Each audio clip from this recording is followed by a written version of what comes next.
My name's Rona. Rona, would you like you'd like to talk to us about the pear and cardamom pop.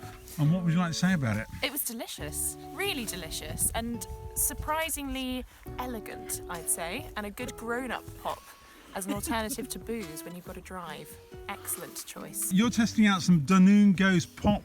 Yes. Which one have you got, Joe? I got the rhubarb and custard, and I've just tried it. I'm going to try it again and do an expression.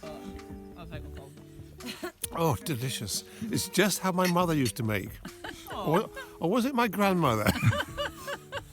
Ooh, custard. Just like a nice dance on your tongue, you know. I would drink that again.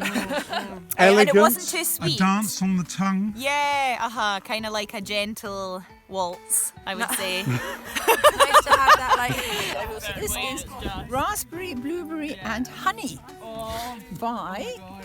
Yes, indeed, raspberry, blueberry by Dunoon Goes POP. Excellent. I'll just taste this for you. Oh, hi, Grace. All of the above. The research that we've done for Dunoon Goes POP is the culmination of a few different things that we've been looking at.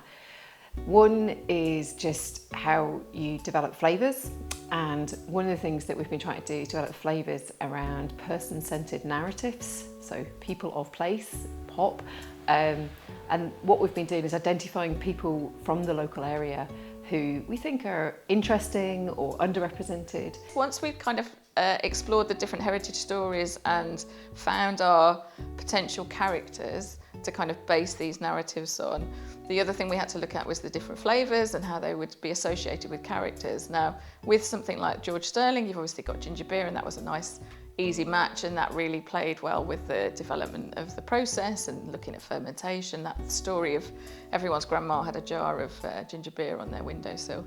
But what we also needed to do was think about our other characters and what flavours went along with them. As we've been pulling together all these things, Walter has been producing drawings and character illustrations that really start to encompass all of the threads of the visual research.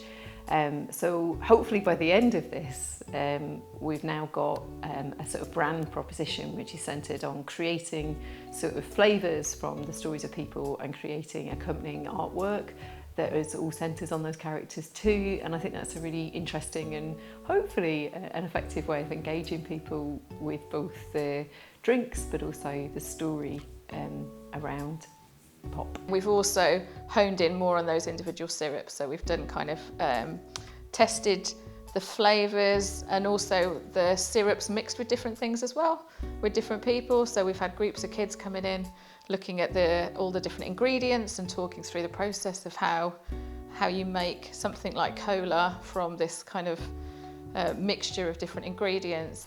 Part of the research that we've been doing is really looking at ingredients and where some of the ingredients came from.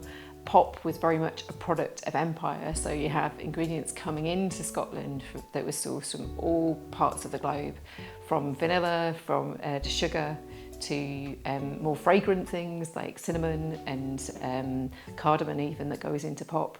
So we've been looking at where those ingredients come from, and also just now in a contemporary context, what are the environmental impacts of sourcing those ingredients today, to inform how we take the idea of an ethical and socially responsible brand forward. We've been really lucky in that we've now got a shop on a main street in Dunoon, and we've been exhibiting the work that Walter's produced in that shop, and we've got a screen display that really showcases all of the research, so people can come and see the work and start to understand a bit more about the brand proposition and the idea behind Dunoon Goes POP.